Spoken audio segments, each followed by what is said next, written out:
News from the Arizona battlefront. I went yesterday now because it's about 3 a.m.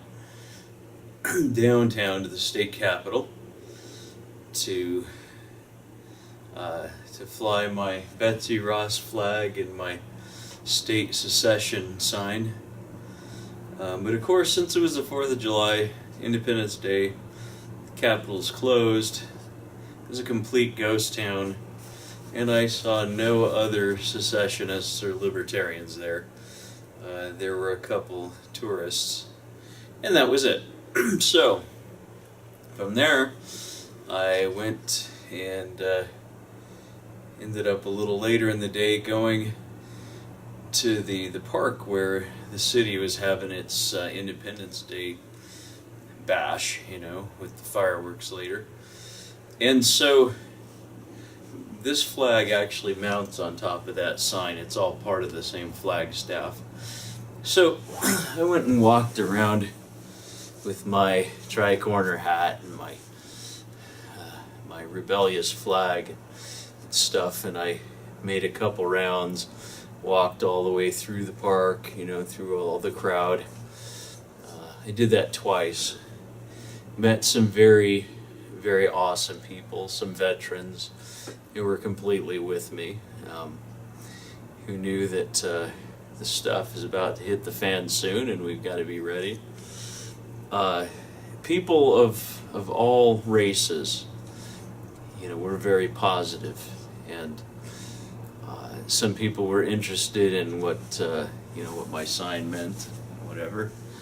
And so I had conversations with them and so forth, and really I had a good time, but I was the only person doing it.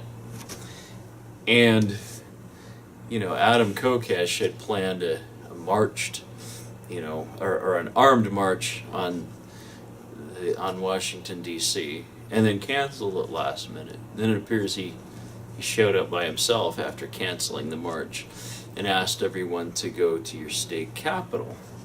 Now, of course, if I'm going to my state capitol, there's no reason for me to be armed, because even though there is corruption at the state level, there are some good people there too. In fact, some state legislators who have consistently put forth, bills for secession and stuff like that. And they're always the minority. They always get outvoted, but they exist. And we have some control at the state level. I mean, we can actually drive down there and sit in while the legislature's in session and so forth. So, they're not the enemy. In fact, it's hard to consider the federal government the enemy, except that really they have become the enemy. They have become the thing that we fought a revolution to get away from. And they've become a much more sinister version of what we fought a revolution to get away from.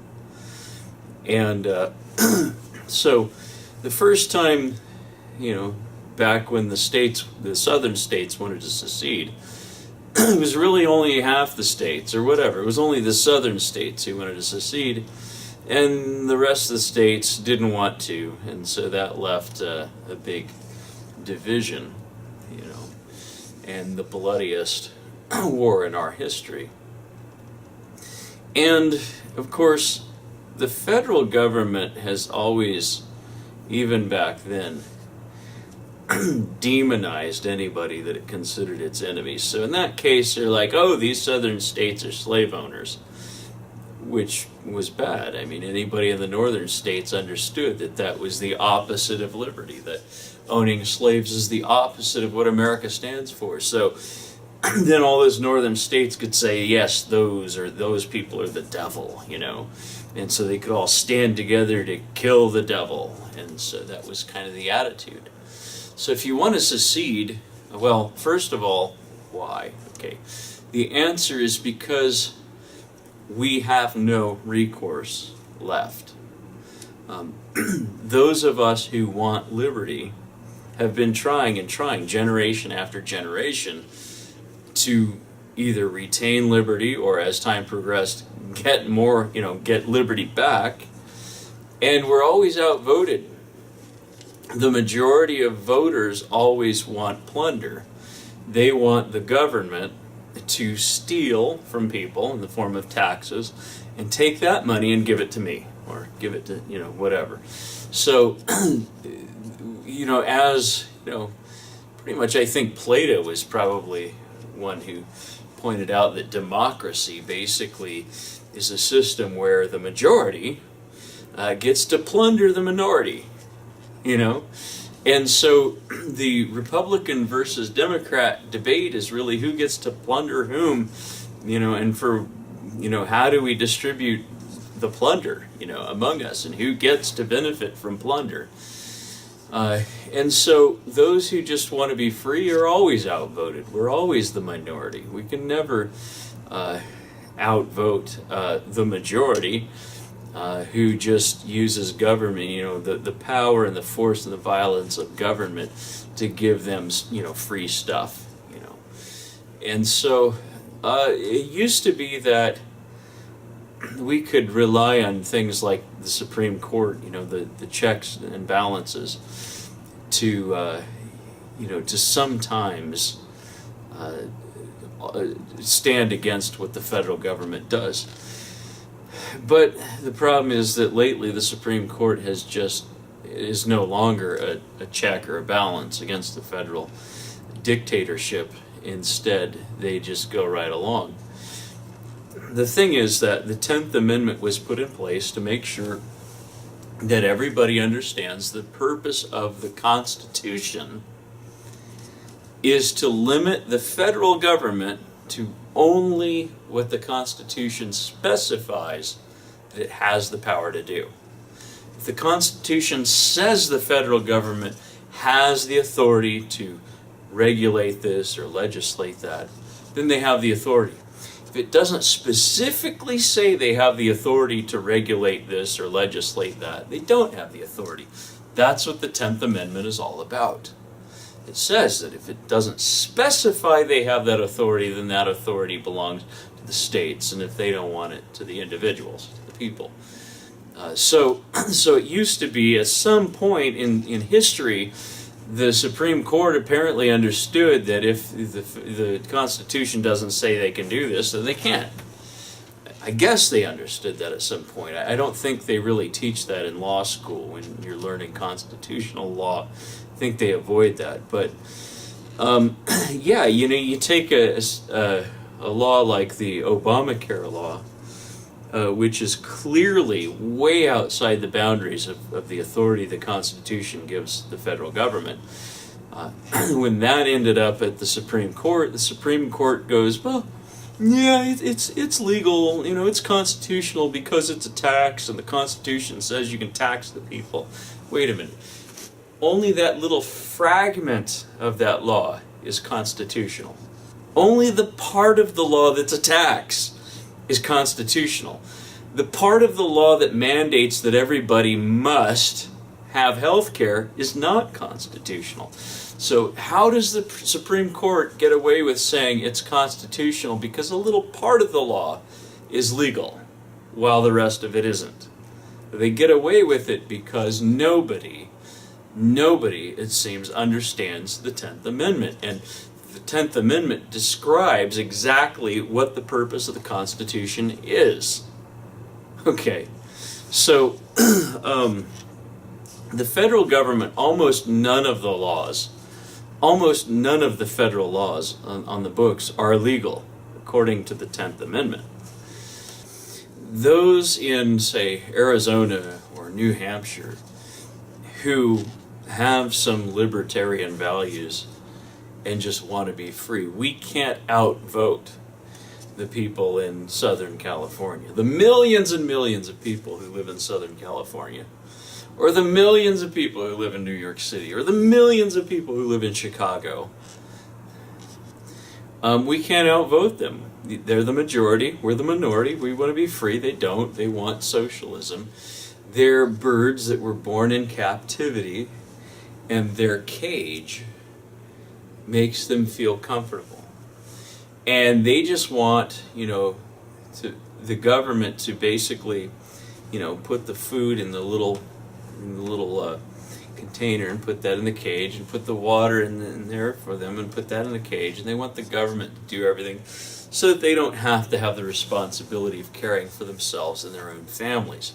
Unfortunately, the government doesn't actually do any of that. They just take the working people, put the gun to their head, and say, give us more money. And so it's actually the people's money that gives you welfare and food stamps and HUD housing. It's stolen money from those of us who are motivated to work and take care of ourselves and our own families. Anyway, there's quite a few things that most people don't understand because we were born into this captivity. First of all, I and my whole generation was raised, doing the pledge to the American flag, which says several things actually that are not actually true. One of the things that the Pledge of Allegiance says that's not true is that we're one nation. That is not true. So the Republicans, because I grew up in a Republican family, tell us that this is not a democracy. See, the Democrats say this is a democracy. And of course, a democracy is just basically the tyranny of the majority over the minority who can't outvote them. So Republicans don't like that idea, so they say this isn't a democracy. What the USA is this is a constitutional republic. That's also not true. We are not one nation. We are not a constitutional republic. Not the USA. No, Arizona is a constitutional republic. Texas, California, those are constitutional republics. The Cherokee Nation is a constitutional republic. The United States of America is a union of constitutional republics or states. Of 50 constitutional republics. The other republics within the borders of the United States of America, those Indian nations, those republics are not bound to that union of states because they have their own sovereignty, whether they choose to stand in that sovereignty or not. So within the borders, there's all the Indian nations, plus the 50 states. All of these, the states of the Indian nations, are all republics. We're not ruled by a federal government. The federal government is a union that's similar to the European Union. It unites us together so that if we have if we're attacked by a foreign nation, we can defend ourselves, by being united together. I have no idea why the Indian nations would be required to participate in that. But in World War II and Vietnam, they were drafted just like everybody else. It makes no sense to me because they are not bound to the Constitution or the United States of America, so far as I know. And they've had a hard time standing up in their sovereignty. And we had a great warrior for freedom, Russell Means, who recently passed away, who tried very hard, as far as I could tell, to unite the Indian nations in their sovereignty and stand up in their sovereignty. And I don't really know how far he got. So, I'm going to tell you what my message was and is as I walked around and had a really good time interacting with people and making friends in Phoenix on the 4th of July, an Independence Day, or Secession Day. The message is we no longer have any power over the federal government. They are completely out of control. They have no respect for the Constitution, specifically the 10th Amendment. They don't care. And as I believe it was Thomas Jefferson, I could be wrong, one of the founding fathers said that is the most important amendment in the Bill of Rights, the 10th Amendment, because if the government isn't bound only to the Constitution, then it has a boundless field of power. It can do anything it wants, just like a king or a dictator. If the federal government isn't bound to only what the Constitution allows it to do, then all Congress is a committee of dictators. And all the president is just an emperor. And when we pay a federal income tax, which was never the intention of the founding fathers, we're just paying tribute to the empire that conquered us. Just like when an Indian nation pays a portion of its casino revenues to the state, they're paying tribute. They're paying tribute as a nation that's been conquered. And the only way we can successfully overcome the tyranny of this empire that believes it can do anything it wants, that it is God, it has usurped the throne of God himself. The only way we can stand up to them is if all of the states, not just Arizona, secede. I say Arizona secede because I'm an Arizonan.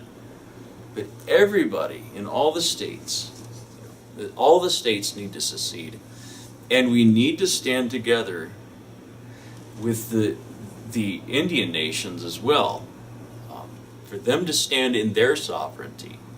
Because each of the 50 states and the Indian nations are legally sovereign. Legally sovereign. The Hopi Nation, the Navajo Nation, the Apache Nation, the Cherokee, they're all sovereign, and so is Arizona and Texas and New Mexico and California. And if Californians want to be socialists, they can be socialists. They're a sovereign country. And if Arizonans want to be free, we can be free. We're a sovereign country. It doesn't mean that we can't travel freely, migrate freely from state to state. If the birds can migrate freely and the fish can migrate freely, then surely humans should be allowed to migrate freely. To be independent sovereign nations shouldn't mean that nobody's allowed to come and go at will. It just means that within this border, we have this system of laws. We have this system of government.